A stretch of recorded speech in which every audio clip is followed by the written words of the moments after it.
Assalamualaikum warahmatullahi wabarakatuh. Selamat datang di pelatihan Basic Trauma and Cardiac Life Support dari AGD 118. Bersama saya Lina, kali ini kita akan membahas tentang trauma kepala dan trauma spinal. Baiklah peserta sekalian, sekarang kita akan mulai dari trauma kepala dulu.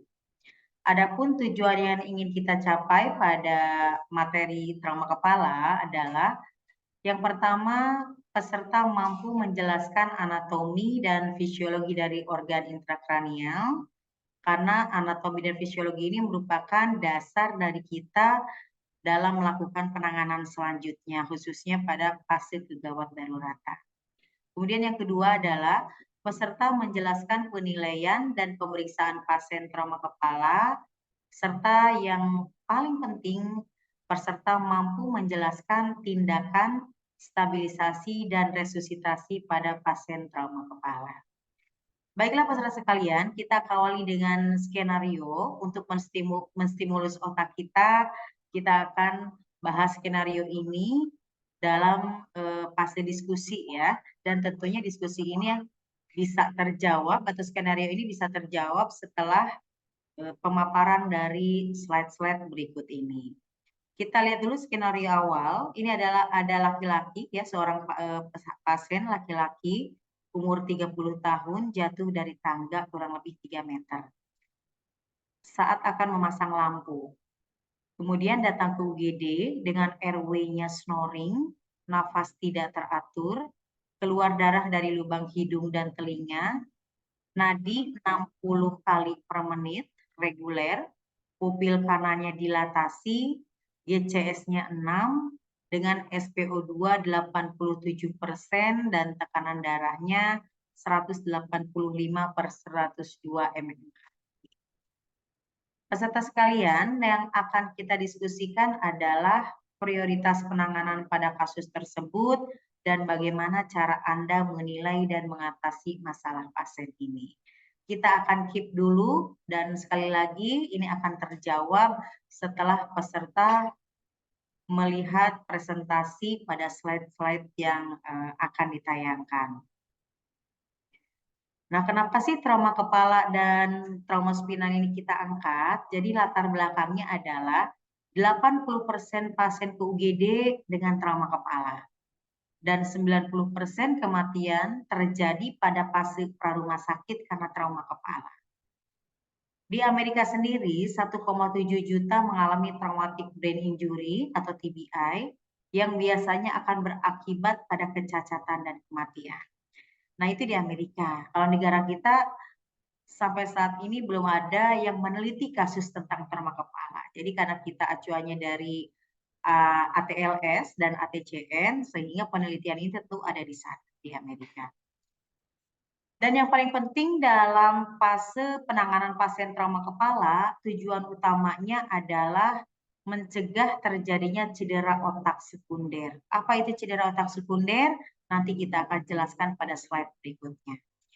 Dan biasanya trauma kepala ini disertai dengan trauma spinal. Tentunya ya, karena yang kita tahu dari anatomi kepala itu salah satunya ada yang disebut dengan medula oblongata yang menghubungkan antara otak dan sumsum tulang belakang. Nanti kita lihat pada materi-materi slide berikutnya. Nah, sekarang kita ke anatomi dulu ya, sesuai dengan goal yang ingin kita capai tadi.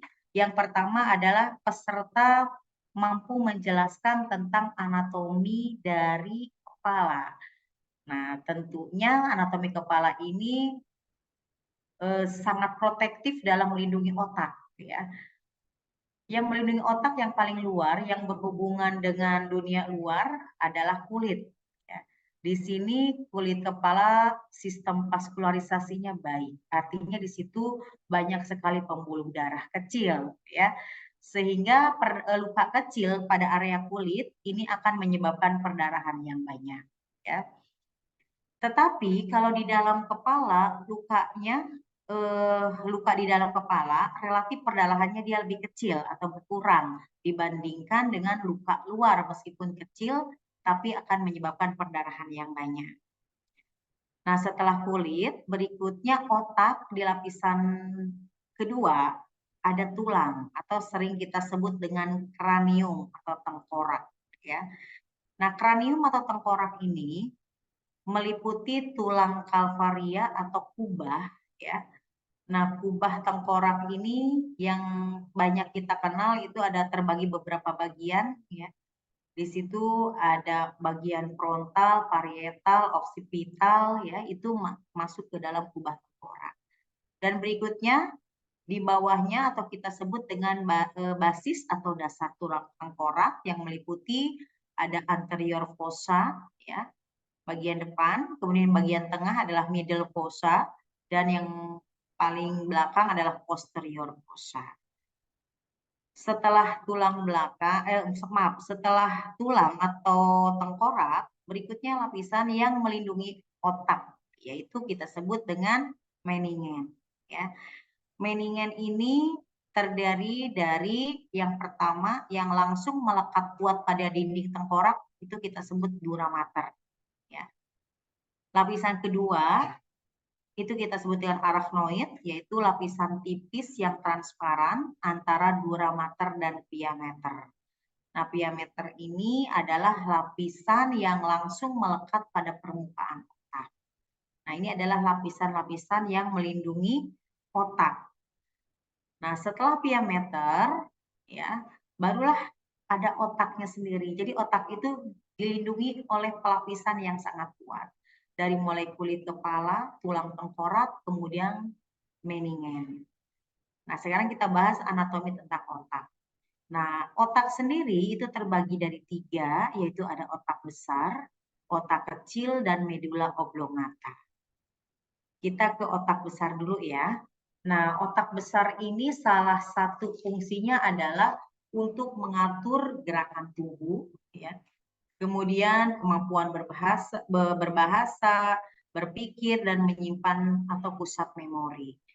Nah, otak besar ini terdiri dari 2 hemisfer, yaitu hemisfer kanan dan hemisfer kiri, dipisahkan oleh vas cerebri. Ya. Defisit neurologi, khususnya fungsi, dapat terlihat setelah terjadi cedera langsung. Nah, berikutnya ada otak kecil atau kita sebut dengan cerebellum. Nah, otak kecil ini salah satu fungsinya adalah untuk mengendalikan gerak, ya. Kemudian menjaga keseimbangan, mengatur posisi atau koordinasi gerakan tubuh, kemudian juga mengendalikan motorik halus, ya, seperti kita bisa menulis, ya, melukis, atau koordinasi tangan dan kaki itu dikendalikan oleh otak kecil atau cerebellum, ya. Ini terletak di fossa posterior atau bagian belakang. Berikutnya ada medula oblongata, ya. Medula oblongata ini yang menghubungkan otak dan sumsum tulang belakang. Juga bertanggung jawab untuk fungsi sistem saraf otonom, ya, yang meliputi kontrol vertikalisasi untuk signal, ya. Salah satunya untuk menentukan kecukupan oksigen yang akan ditangkap oleh hemoreseptor, ya. Itu ada di medula oblongata, ya, atau batang otak. Otak tengah atau jalan serat motorik dan sensorik dari saraf tulang belakang ke hemisfer cerebral. Kemudian pons bertanggung jawab sebagai kontrol dan fungsi pernafasan tadi, ya, yang mengontrol saraf-saraf otonom itu ada di medula oblongata. Medula berdekatan dengan saraf tulang belakang, meliputi alat vital, ya, seperti jantung, vasomotor, dan pusat pernapasan. Jadi pusat pernapasan dan jantung itu ada di medula oblongata. Ya, seperti ini salah satu gambar dari anatomi kepala. Di dalam kepala, para peserta bisa melihat itu yang warna biru itu adalah cairan cerebrospinal. Nah, cairan cerebrospinal itu salurannya berada di antara lapisan otak meningen, ya, yaitu lapisan otak yang tengah dan pia mater, ya. Jadi dari saluran arachnoid, antara saluran arachnoid dan pia mater itu ada saluran berjalannya cairan cerebrospinal namanya subarachnoid, ya. Berikutnya itu ada otaknya sendiri, ya, dan ada pembuluh darah, ya, atau vaskuler, baik arteri atau vena. Nah, para peserta sekalian, seluruh sel otak, ya, atau di sini kita sebut cerebral perfusion flow atau aliran darah ke otak, ini bersifat konstan. Artinya gini, isi di dalam kepala kita itu harus konstan atau sama, ya.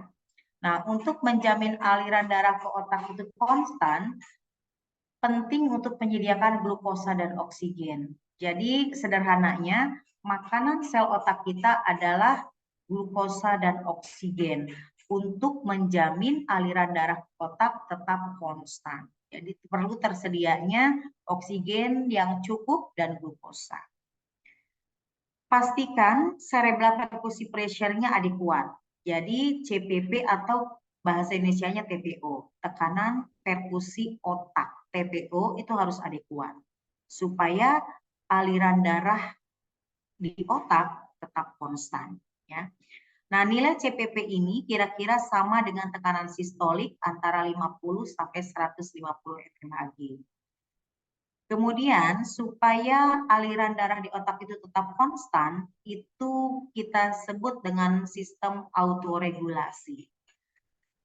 Sistem autoregulasi ini utamanya apabila tekanan CPP yang berubah. Artinya gini, jika terdapat tekanan CPP yang berubah, maka akan terjadi yang disebut dengan autoregulasi.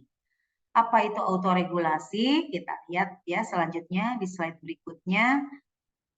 Kerja otak agar aliran darah cerebral konstan dalam kondisi apapun, artinya nilai autoregulasinya harus intact, harus sama, yaitu antara sama dengan systolic blood pressure antara 50 sampai 150 mmHg. Ya. Cedera sedang atau berat ini akan mempengaruhi sistem autoregulasi. Cedera otak berisiko mengalami episode hipotensi yang berakibat cedera kepala sekunder. Nanti kita akan bahas, teman-teman peserta semua harus tahu apa itu cedera kepala primer dan apa itu cedera kepala sekunder. Nanti kita jelaskan di slide berikutnya. Nah, teman-teman semua mungkin masih ingat tentang doktrin Monro-Kelly. Nah, ini kaitannya dengan isi di dalam kepala kita itu harus konstan, ya.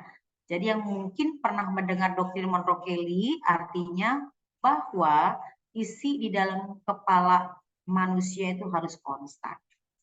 Isi di dalam kepala manusia itu terdiri dari 3 hal, yaitu yang meliputi cairan cerebrospinal, kemudian otak, volume otaknya sendiri, serta darah, baik darah arteri maupun darah vena, ya.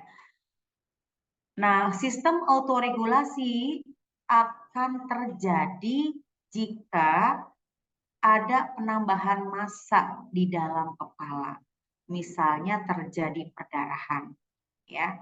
Maka si kepala atau isi kepala ini akan melakukan kompensasi, ya, dengan mengeluarkan isi kepala.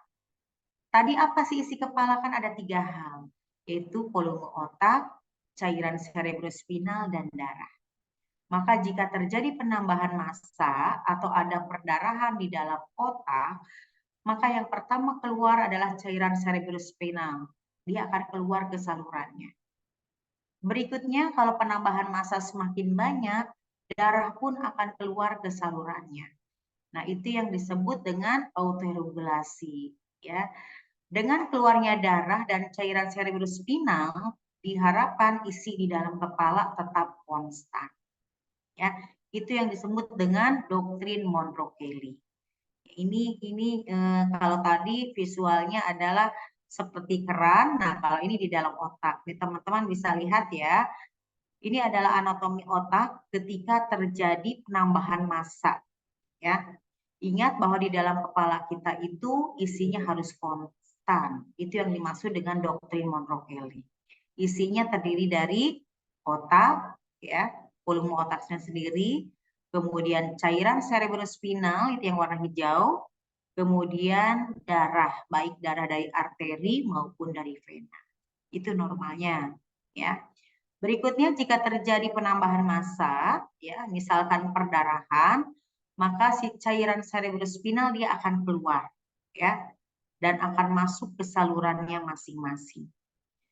Berikutnya kalau misalkan perdarahannya semakin banyak, berarti massanya semakin banyak di dalam kepala, ya, di otak, maka si kepala itu akan melakukan autoregulasi lagi dengan mengeluarkan darah, vena, atau arteri.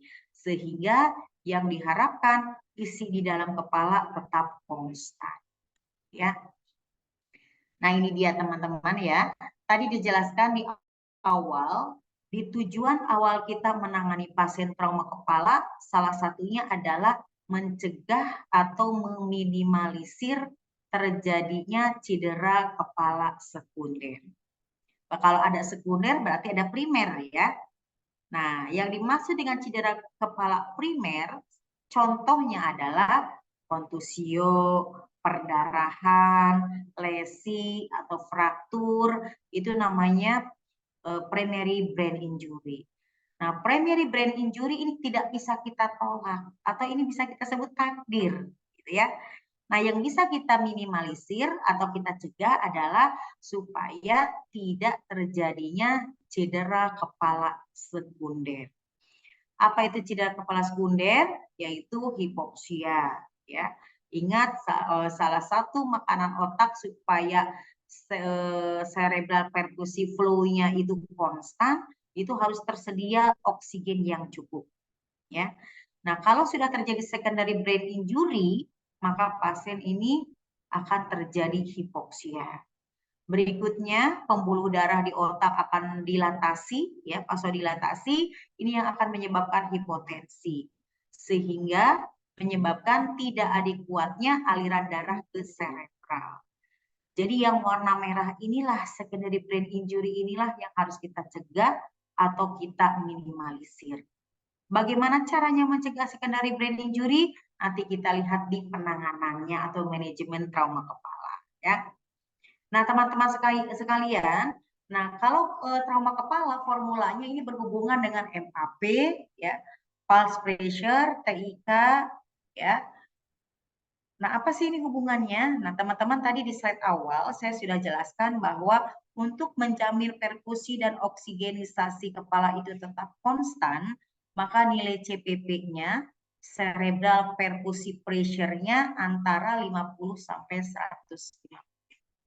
Dari mana kita tahu nilai CPP itu normal? Itu ada rumusnya, ya. Rumusnya yaitu, mungkin para peserta bisa mencatat ya. Rumus CPP yaitu MAP dikurangi TIK, ya. Apa itu MAP? MAP itu kepanjangan dari mean artery pressure, ya. MAP ini normalnya yaitu ada rumusnya juga ya, diastolik ditambah 1/3 pulse pressure. Berarti kita harus ukur dulu tekanan darah pasiennya. Berapa tekanan darahnya, berapa diastoliknya. Ya. Misalkan tekanan darahnya 120/80. Berarti diastoliknya adalah 80. Ditambah 1/3 pulse pressure. Apa itu pulse pressure? Ya, kita lihat di sebelahnya. Pulse pressure itu adalah tekanan nadi, yaitu antara tekanan darah sistolik dan tekanan darah diastolik. Ya, normalnya pulse pressure yaitu 40 sampai 60 mmHg. Ya, jadi kalau tekanan darahnya 120/80 berarti pulse pressure-nya 120 dikurangi 80 berarti 40 mmHg. Jelas ya? Jelas ya peserta ya? Oke, sekarang kita hitung berapa MAP-nya kalau tekanan darahnya 120/80. Diastoliknya 80, kemudian 1/3 dari 40 berapa? 13 ya. Jadi 40 dibagi 3. Kan pas pressure dari 120/80 itu adalah 40. 40 dibagi 3. Jadi kurang lebih 13 mmHg. Berarti diastolik ditambah, diastolik tadi 80 ya, 80 ditambah 13. Berarti MAP-nya adalah 93 mmHg. Kita lihat normal MAP di yang paling kanan ya, para peserta bisa lihat, normalnya MAP itu 85 sampai 95. Tadi dengan tekanan adalah 120/80, berarti MAP-nya 93 masih dalam keadaan normal. Sampai di sini jelas ya para peserta sekalian? Berikutnya, untuk menghitung CPP tadi, masih ingat ya rumusnya adalah MAP dikurangi TIK. TIK atau ICP bahasa Inggrisnya. TIK itu tekanan intrakranial atau intracranial pressure. Itu normalnya adalah kurang dari 15 mmHg. Nah, untuk TIK kita tidak bisa lihat dari tekanan darah, tapi harus menggunakan alat yang dimasukkan ke dalam otak. Contoh misalkan, TIK seorang pasien adalah 10 mmHg. Tadi MAP-nya 93. Berarti berapa CPP-nya? Tinggal kita hitung. 93 dikurangi 83. Berarti CPP-nya adalah 80 mmHg. Berarti masih dalam kategori normal. Karena tadi normalnya antara 50 sampai 150 mmHg. Artinya perfusi dan oksigenisasi di otak pasien tersebut masih dalam keadaan baik, gitu ya. Jelas sampai di sini ya para peserta ya? Oke, kita lanjut ke klasifikasi cedera kepala ya. Klasifikasi cedera kepala ini ada yang berdasarkan cedera pada tulang tengkorak ya, atau kita sebut fraktur tulang tengkorak. Nah, fraktur tulang tengkorak ini bisa mengenai kubah atau bagian atasnya dan dasar atau bagian basisnya. Mungkin peserta sekalian familiar dengan fraktur basis krani, berarti bagian dasar yang terkena. Ya. Ada juga klasifikasi cedera kepala menurut GCS. Ya. Nah, ini GCS yang harus kita hitung, yang meliputi GCS itu komponennya ada 3 ya, ada eyes, ya, verbal, dan motorik. Ya. Nah, jika nilai GCS-nya itu 13 sampai 15, maka kita kategorikan cedera kepala ringan. Tapi jika nilai GCS-nya antara 9 sampai 12, kita masuk ke dalam cedera kepala sedang atau CKS mungkin lebih dikenal ya. Jika GCS-nya antara 3 sampai 8, ini masuk ke cedera kepala berat. Ini kalau klasifikasinya mengikuti nilai GCS. Nilai GCS yang normal adalah 15. Berikutnya, klasifikasi cedera kepala kalau otaknya yang terkena cedera atau injury. Nah, cedera otak ini meliputi 2, yaitu ada diffuse dan vokal. Cedera otak vokal artinya yang cedera itu hanya di satu tempat tertentu saja.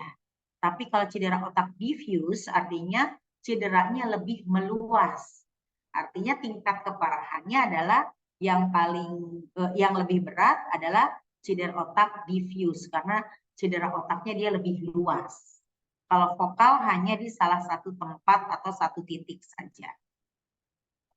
Nah, teman-teman sekalian, bagaimana cara mencegah atau meminimalisir cedera otak sekunder? Ingat ya, kita harus mencegah yang namanya 3H tadi ya. Pasiennya tidak boleh hipoksia, tidak boleh hipotensi, dan tidak boleh hipovolemi.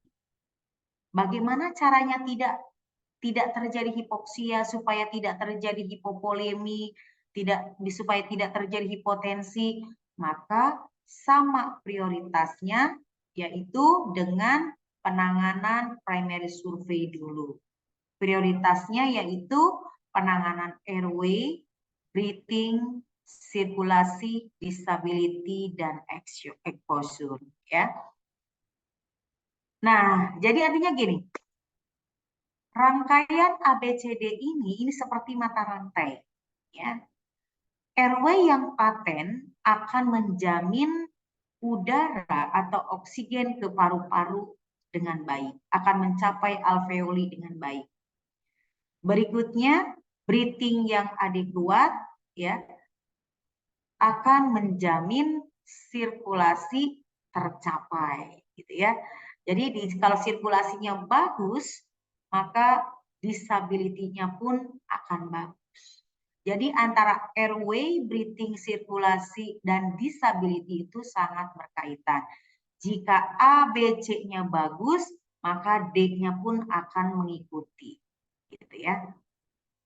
Maka di sini untuk mencegah terjadinya cedera kepala sekunder, maka pemberian oksigen dan ventilasinya pun harus adekuat.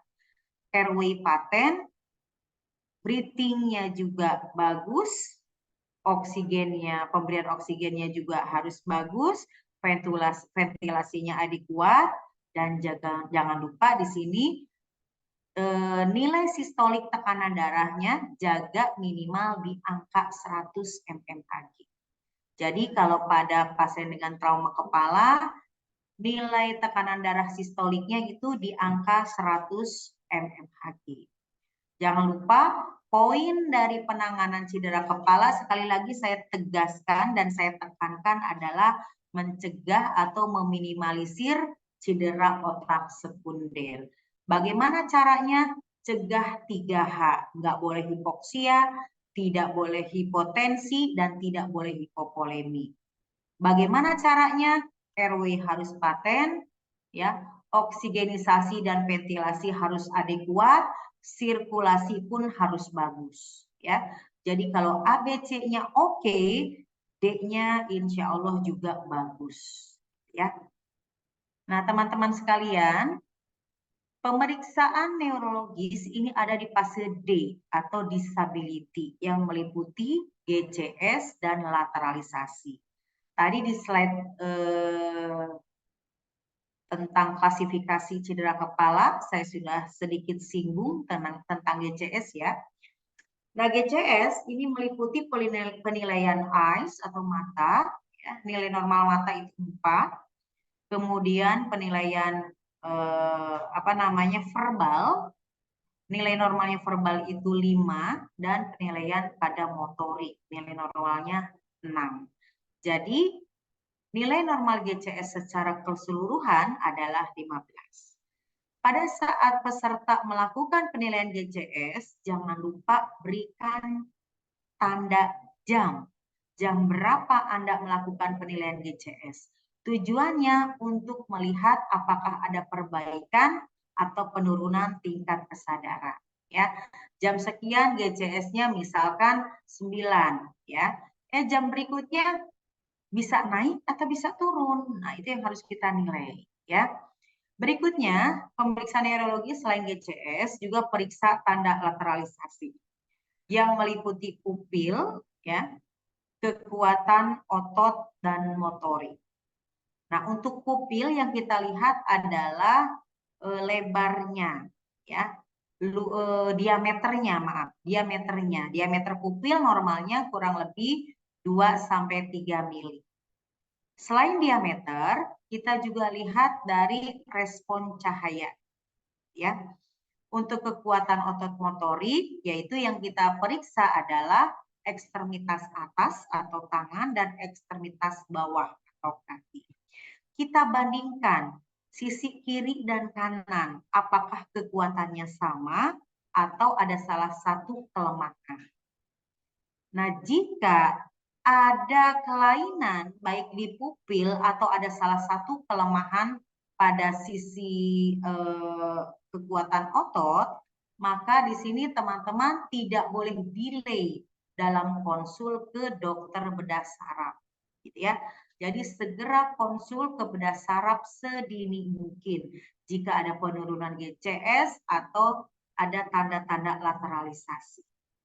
Jika tidak mempunyai fasilitas bedah saraf di rumah sakitnya, atau pasien ini berada di puskesmas atau di rumah sakit tipe C yang tidak ada fasilitasnya, tidak boleh delay dalam melakukan rujukan.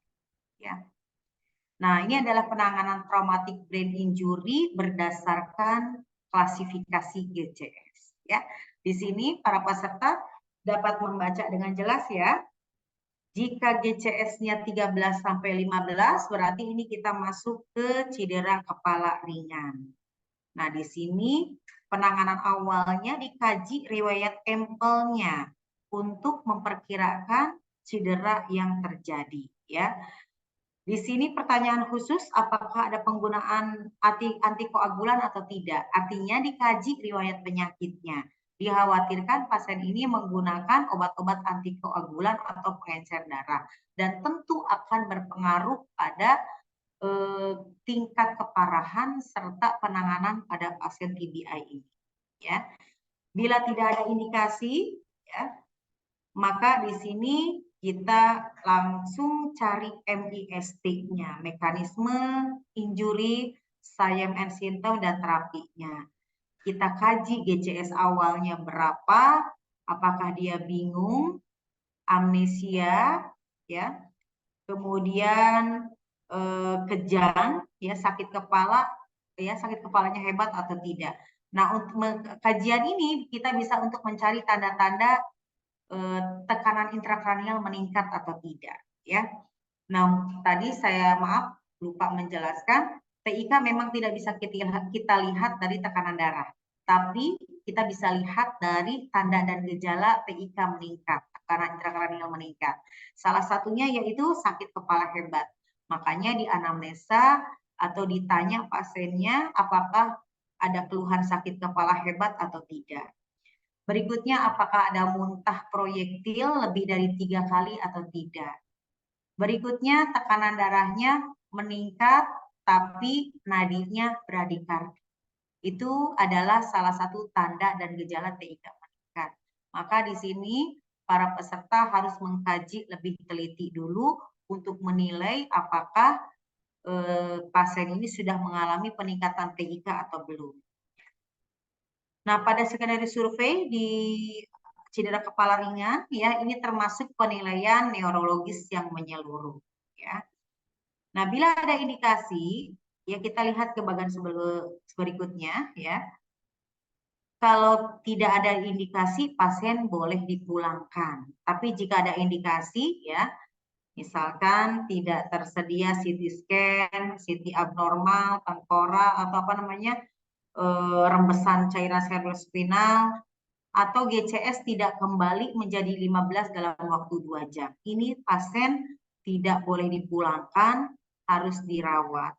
Kalau rumah sakit atau tempat kita bekerja tidak mampu memenuhi kebutuhan pasien ini, maka harus segera kita lakukan rujukan. Ya. Kemudian untuk cedera kepala sedang, ini nilai GCS-nya sekitar 9 sampai 12, ya. Di sini harus ada evaluasi bedah saraf, ya. Bila diperlukan rujuk segera kalau memang fasilitas tempat kita bekerja tidak memenuhi kebutuhan pasien tersebut. Segera lakukan primary survey, ya, yaitu cari keadaan yang mengancam nyawa, masalah airway, breathing, sirkulasi, dan disability. Jika ada masalah, segera lakukan resusitasi atau tangani sesuai dengan penyebabnya. Rujuk untuk perawatan definitif, evaluasi, serta penanganan bedah saraf. Ya. Kemudian penilaian neurologis secara menyeluruh. Ya. Jangan lupa pada skenario survei, para peserta harus dikaji atau anamnesa tentang empelnya. Ya. Alergi, medication, past illness, last meal, dan event. Nah, untuk cedera kepala berat, segera konsulkan ke bedah saraf, ya. Kalau tidak ada, rujuk sesegera mungkin. Lakukan primary survei dan lakukan resusitasi sesuai dengan penyebabnya. Nah, pada cedera kepala berat, kemungkinan diperlukan pemasangan airway definitif untuk menjaga jalan napasnya. Karena kalau cedera kepala berat, GCS di bawah 9, kemungkinan pasiennya dia sudah koma atau tidak sadar. sehingga tidak mampu menjaga jalan nafasnya sendiri. Maka di sini kemungkinan besar pasiennya harus dilakukan pemasangan RW definitif. Tangani hipotensi, hipovolemi, dan hipoksia. Jangan lupa sama ya seperti CKR, CKS ya, lakukan penilaian neurologis secara menyeluruh dari mulai GCS dan tanda lateralisasi. Dan pada fase secondary survey jangan lupa anamnesa tentang empelnya ya. Ini adalah penanganan trauma kepala berdasarkan klasifikasi GCS.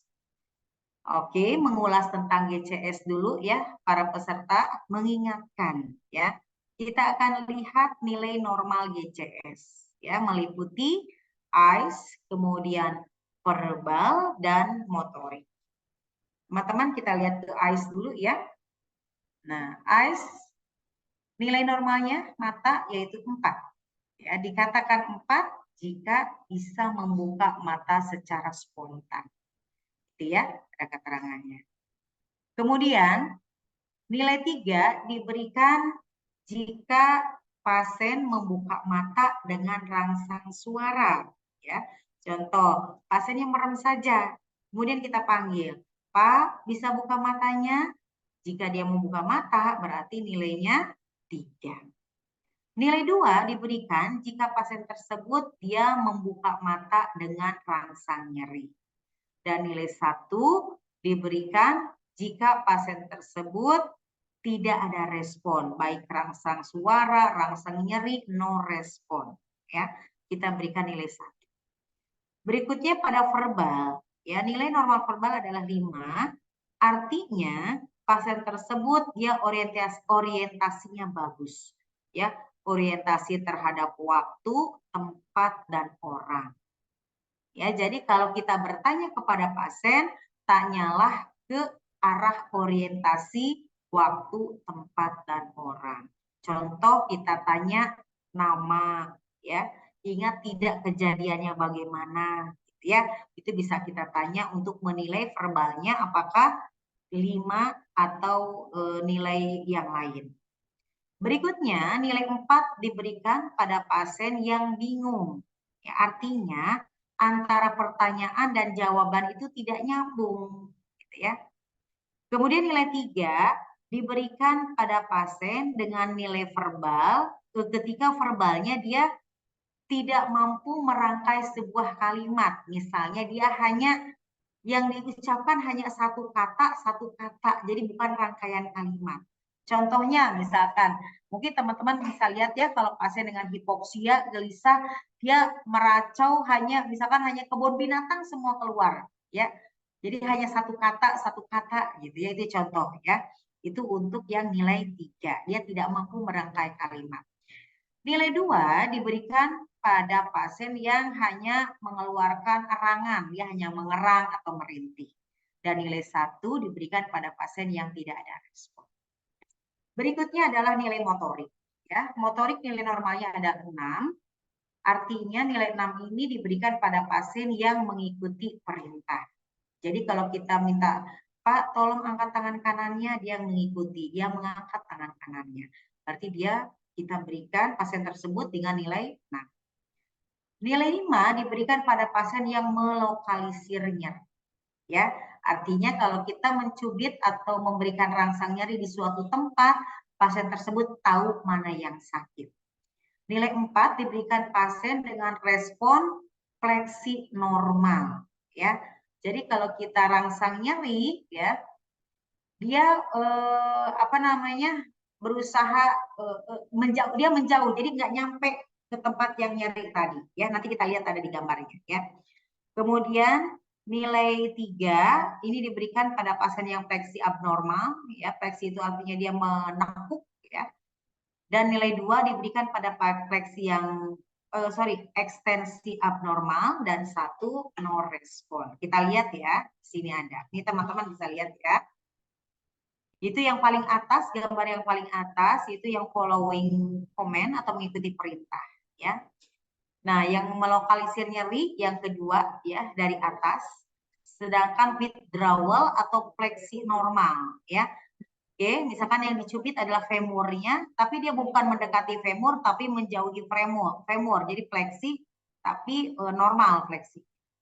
Ya, sedangkan yang keempat dari atas atau fleksi abnormal itu ya, teman-teman bisa lihat perbedaan antara fleksi abnormal, ekstensi abnormal, dan tidak ada respon. Ini adalah nilai GCS pada fase penilaian motorik, ya. Nah, apa sih itu tanda-tanda lateralisasi? Jadi teman-teman, tanda lateralisasi itu mirip ke arah tanda dan gejala pasien stroke, ya.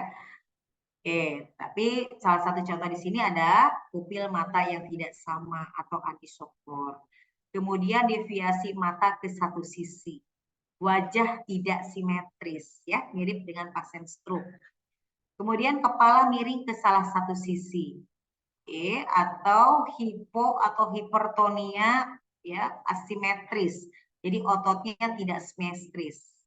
Respon plantar ekstensor unilateral, kemudian unilateral vokal atau Jackson Fitts. Ya, ini adalah salah satu dari tanda lateralisasi. Teman-teman bisa lihat dari tanda-tanda seperti ini ada tanda lateralisasi atau tidak. Jika terdapat tanda lateralisasi, jangan lupa peserta harus segera konsul ke dokter bedah saraf, gitu ya. Baik teman-teman, itu adalah trauma kepala ya. Kalau ada yang kurang jelas, nanti teman-teman bisa diskusi dengan instruktur pada saat sesi onsite. Baik, kita lanjutkan materi berikutnya yaitu ke trauma spinal. Biasanya jika terjadi trauma kepala, trauma spinal akan mengikuti. Spinal adalah tulang belakang. Nah, tujuan dari diskusi kita kali ini adalah peserta memahami tentang MIST pada pasien trauma spinal. Apa itu MIST? Mungkin ini sudah sering disebut ya. M-nya adalah mekanisme injury ya, atau biomekanik trauma. I-nya adalah bentuk injurinya seperti apa. S-nya itu sign and symptom, T itu terapi. Ya. Nah, dari mekanisme injuri atau dari biomekanik trauma yang mendukung, kita bisa mencurigai pasien ini mengalami trauma pada tulang belakang atau spinal. Kemudian, peserta mampu menjelaskan dan melakukan penilaian dan pemeriksaan pasien dengan trauma spinal, dan yang paling penting adalah mampu menjelaskan dan melakukan tindakan stabilisasi dan resusitasi pasien trauma spinal. Mudah-mudahan goal ini bisa tercapai setelah kita diskusi. Baik teman-teman atau para peserta sekalian, kapan sih kita curiga seorang pasien ini mengalami trauma spinal? Ya. Yang pertama ingat, kalau kita lihat dari mekanisme injurinya atau biomekanik traumanya, seperti slide di depan ya, misalkan slip atau kepleset gitu ya, atau kesandung atau jatuh dari ketinggian gitu ya. Ini adalah salah satu biomekanik trauma yang mendukung bisa terjadinya trauma spinal. Tadi sudah dijelaskan ya, kapan kita curiga trauma spinal, ini ya, kita lihat dari mekanisme injuri, bentuk injuri, tanda dan gejala, serta setelah itu baru kita ke terapi. Ya. Tadi mekanisme injurinya sudah dijelaskan, misalkan kepeleset, atau jatuh dari ketinggian, atau kesandung. Injurinya gimana? Nah, jangan lupa teman-teman ini nggak boleh terlewat gitu ya. Jadi kalau misalkan teman-teman memeriksa tulang belakang, ya ingat di secondary survey kan ada pemeriksaan fisik from head to toe. Jangan terlewat untuk memeriksa tulang belakang. Dipegang, diraba, dan ditekan. Apakah ada injuri yang mencurigai adanya trauma spinal atau tidak? Misalkan tulangnya menonjol atau ambles ya. Oke, nah dari situ kita bisa curiga. Sign and symptomnya apa kira-kira ya? Tanda dan gejalanya apa? Ya, misalkan pasiennya tercium bau pipis atau bau kotoran gitu ya pada saat jatuh. Kemudian tidak teraba atau tidak terasa parestesi gitu ya, baal, kemudian kelumpuhan di salah satu anggota gerak gitu ya, itu tanda dan gejalanya. Dan bisa juga kalau pada pasien pria bisa terjadi priapismus, yaitu ereksi ya. Jadi ereksi pada pria pada saat terjadi trauma itu adalah salah satu dari pasien mengalami trauma spinal ya. Nah, baru kita lakukan terapinya. Ya, terapinya apa? Jangan lupa di sini harus dilakukan pemasangan long spine board, yaitu papan yang keras dan datar. Berikutnya, kapan kita curiga pasien dengan trauma spinal? Selain dari MGST, perhatikan klinis pasiennya. Pasien tidak sadar, ya, injurinya misalkan ada nyeri tekan atau perubahan bentuk, penurunan neurologis, atau pasien dengan multiple trauma. Maka kita harus curiga dengan trauma spinal. Ya. Cedera spinal ini bisa mengganggu motorik, sensorik, dan otonom. Ya. Bisa terjadi kelumpuhan di dua anggota gerak atau bahkan keempat anggota gerak, tergantung traumanya pada tulang belakang yang mana ya. Kemudian sensoriknya bisa terganggu ya, jadi tidak terasa atau baal ya. Jadi tidak ada rasa, tidak ada respon pada sensoriknya. Kemudian yang paling berbahaya terganggunya saraf otonom yang mengarah kepada pernafasan. Bahkan kalau saraf otonom yang mempengaruhi sistem pernafasan terganggu atau terjepit, maka pasien bisa apne atau tidak bernapas sama sekali. Ya. Cedera spinal cord atau cedera pada vertebra, ya, mekanisme injurinya bisa disebabkan karena jatuh terduduk, tadi sudah ya. Kemudian atau bisa gini, kalau peserta melihat ada mobil yang bull eyes atau kacanya seperti laba-laba, maka kita bisa curiga pasti ini pengemudinya atau apa yang ada di dalamnya ini mengalami cedera spinal, trauma kepala dan cedera spinal. Kemudian atau mekanismenya ditabrak dari belakang, ya, motor ditabrak dari belakang. Injurinya jangan lupa tadi ya, vertebranya diraba, apakah ada perubahan bentuk atau tidak. Tanda dengan gejalanya tadi saya sudah jelaskan di awal, salah satunya adalah nyeri, tungkai kesemutan, lemah, lumpuh, kemudian bisa juga terjadi shock neurogenik ya. Kemudian keluar BAB atau BHK, ereksi pada pria. Nah ini ya, hati-hati biasanya cedera vertebra. Terapinya perlakukan seperti cedera vertebra sampai dibuktikan cedera spinal. Artinya sampai tidak terbukti pasien ini mengalami cedera spinal, mungkin lebih dipastikan dengan pemeriksaan penunjang. Ya. Nah ini adalah contoh dari cedera spinal di level cervical 1. Jadi kalau mengalami cedera spinal di level cervical 1, maka yang terganggu pada sistem motorik, sensorik, dan otonomnya adalah seperti berikut. Nah, jadi kalau semakin atas cederanya, maka kerusakannya akan semakin luas. Ya. Nah, pada cedera spinal level 1, ini akan mempengaruhi motorik ekstremitas atas dan bawah. Jadi bisa terjadi tetraparesis, yaitu kelumpuhan pada 4 anggota gerak. Kemudian pada sistem sensoriknya terjadi anestesi seluruh tubuh. Dari mulai C1 ke bawah itu nggak terasa. Ya. Sistem sensoriknya nggak berasa. Gitu ya. Dan ini yang paling berbahaya adalah dapat mengganggu saraf otonom. Ya, pasiennya bisa apno, tidak bernapas. Kemudian retensio urin, dan bisa terjadi shock neurogenik. Oke. Nah, kemudian ini kalau cedera spinal di level 6 ya. Berarti makin ke bawah. Jadi kalau dari 6 ke atas tidak bermasalah. Nah, sekarang kalau 6 ke bawah. Nah, ini adalah gangguan motorik sensorik yang terjadi jika cedera spinalnya di level C6 ya. Nah, di sini Sama ya, bisa mengganggu sistem motorik pada ekstremitas atas maupun bawah. Artinya bisa terjadi tetraparesis atau kelumpuhan pada 4 anggota gerak. Kemudian pada sistem sensoriknya, anestesis seluruh tubuh bagian medial, tengah, dan lengan. Ya, kalau ke atas tidak ada masalah. Untuk saraf otonomnya, sistem pernapasannya ini tidak apnu ya, karena saraf yang mempersarafi sistem pernapasan itu berjalan di C3, 4, dan 5. Kalau C6 itu sudah di bawahnya. Ya. Retensi urin mungkin terjadi dan bisa juga terjadi shock neurogenik. Nah, ini kalau cedera spinalnya di lumbal 1, berarti makin ke bawah. Dari lumbal 1 ke atas tidak ada masalah, berarti ekstremitas atas, pernapasan itu tidak terganggu. Yang terganggu pada sistem motoriknya adalah ekstremitas bawah, yaitu bisa terjadi kelumpuhan di kaki. Ya.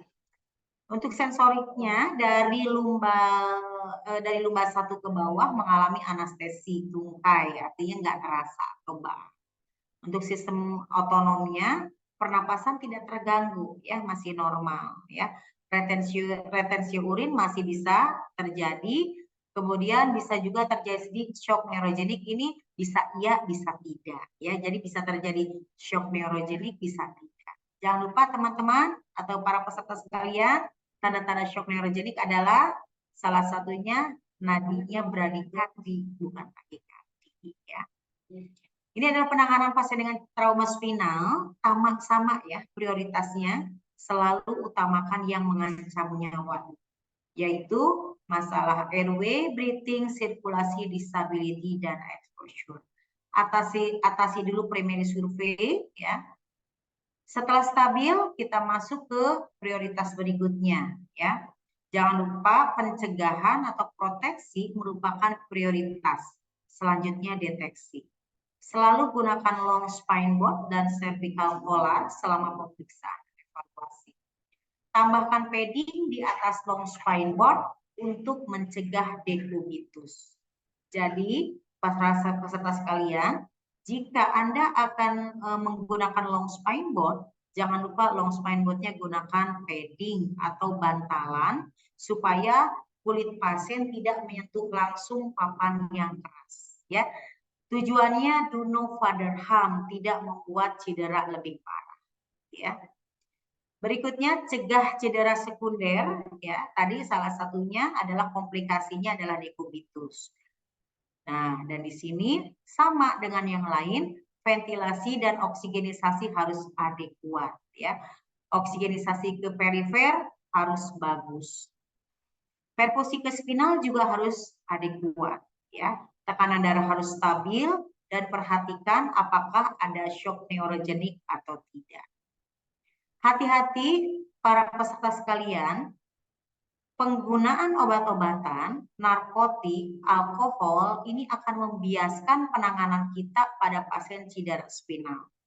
Dan ini akan menyulitkan kita dalam mengevaluasi cedera spinal khususnya pada pasien yang mengalami penurunan sensorik.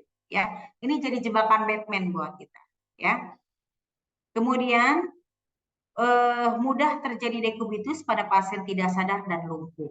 Jadi kalau pasien dengan tidak sadar, lumpuh, kemudian dicurigai trauma spinal, kalau kita letakkan di papan LSB, long spine board, ini sangat mudah sekali terjadi dekubitus. Jadi teknik untuk meminimalisir dekubitus salah satunya adalah gunakan padding, jangan lupa pada papan LSB-nya. Dan lepaskan long spine board sesegera mungkin. Jika yakin pasien ini tidak terjadi trauma spinal. Kapan melepaskan long spine board dan cervical collar? Ya, yang pertama jika pasiennya sadar, kooperatif, dan dapat menjawab jelas pertanyaan tentang cedera yang diderita, khususnya pada bagian cervical.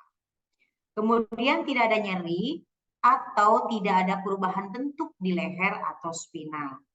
Ketika digerakkan bagian leher dan spinal, tetap tidak ada nyeri.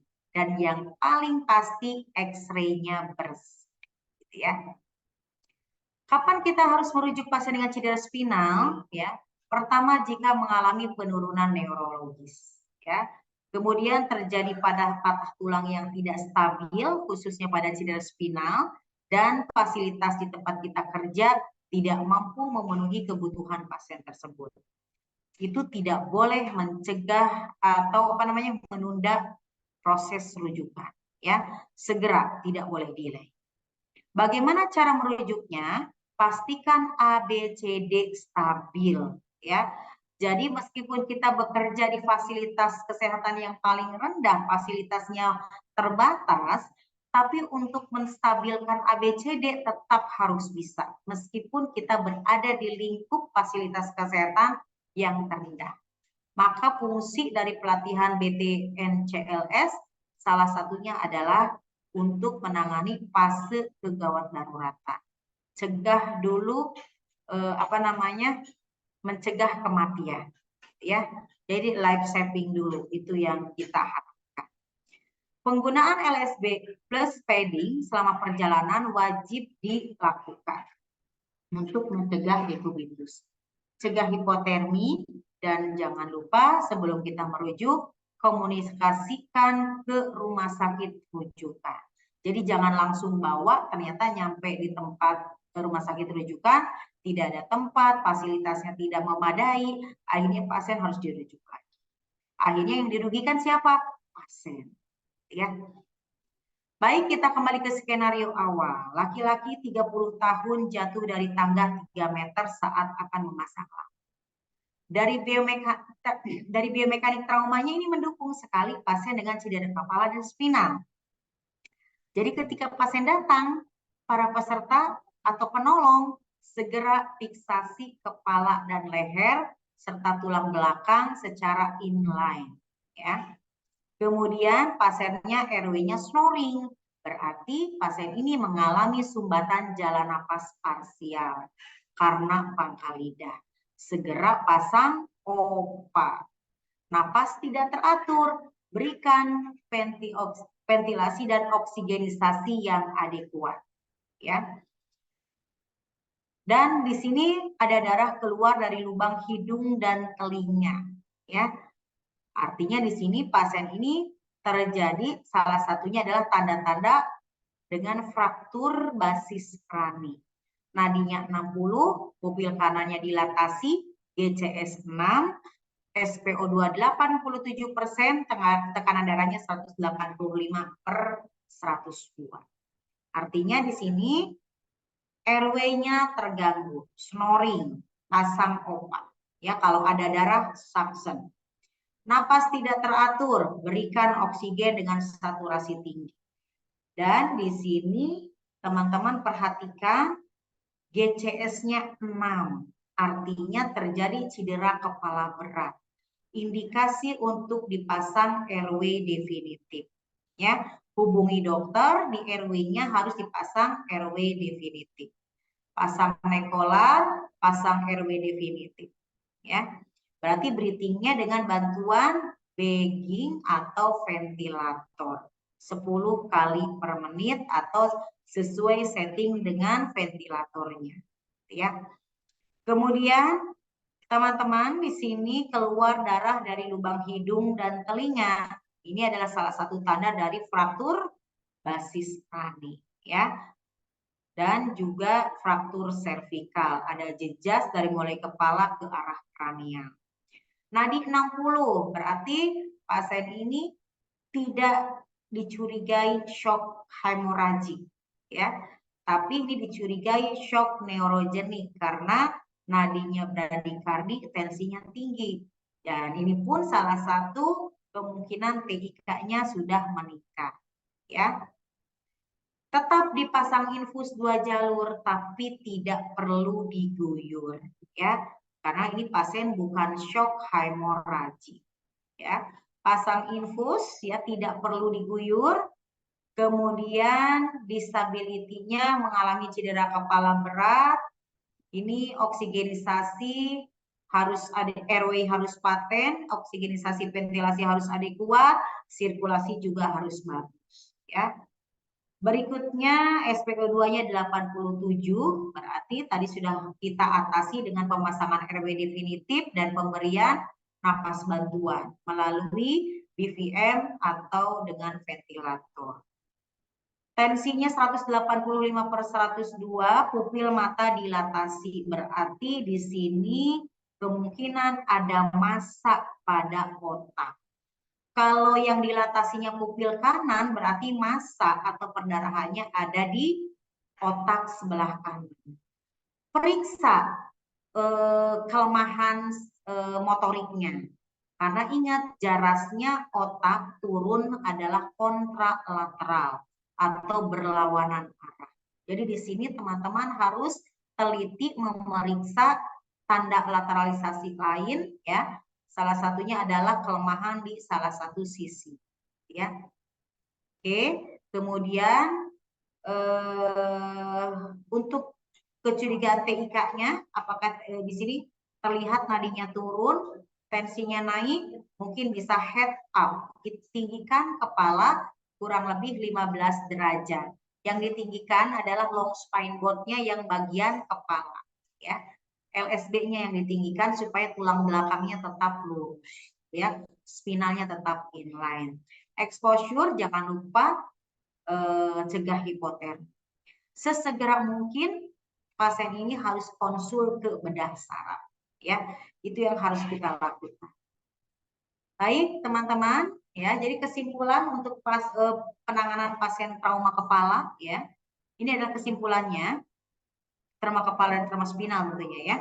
Preventif trauma kepala dilakukan dengan edukasi. Jangan lupa kita edukasi ke keluarga, teman, masyarakat sekitar bahwa memakai helm yang baik ya, tidak melanggar lalu lintas, ini adalah salah satu pencegahan untuk terjadinya trauma kepala. Tujuan utama penanganan pasien trauma kepala di rumah sakit adalah mencegah terjadinya cedera otak sekunder. Pada pasien trauma kepala tidak boleh terjadi hipoksia, ya, hiperkardi dan hipotensi. Satu lagi hipovolemi, ya. Bagian yang terdampak karena cedera spinal di bawah level yang terkena artinya pada kasus cedera spinal bagian yang terdampak atau terganggu motorik ya atau sensoriknya atau saraf otonomnya adalah bagian cedera spinal di bawah level yang terkena gitu ya. Berikutnya, anjuran penggunaan LSB tidak melebihi dari 2 jam untuk mencegah komplikasi yaitu dekubitus. Segera konsultasi ya dan rujuk ke fasilitas yang mampu memenuhi kebutuhan pasien tersebut. Artinya kalau memang perlu rujukan, sistem rujukannya tidak boleh delay. Baik, para peserta sekalian, demikianlah materi trauma kepala dan trauma spinal. Saya harap semuanya sudah jelas. Tapi kalau ada yang ingin didiskusikan, boleh para peserta langsung diskusi dengan para instruktur pada sesi konsep praktikum. Demikianlah paparan dari diskusi kita tentang trauma kepala dan spinal. Semoga bermanfaat. Terima kasih. Selamat siang. Wassalamualaikum warahmatullahi wabarakatuh.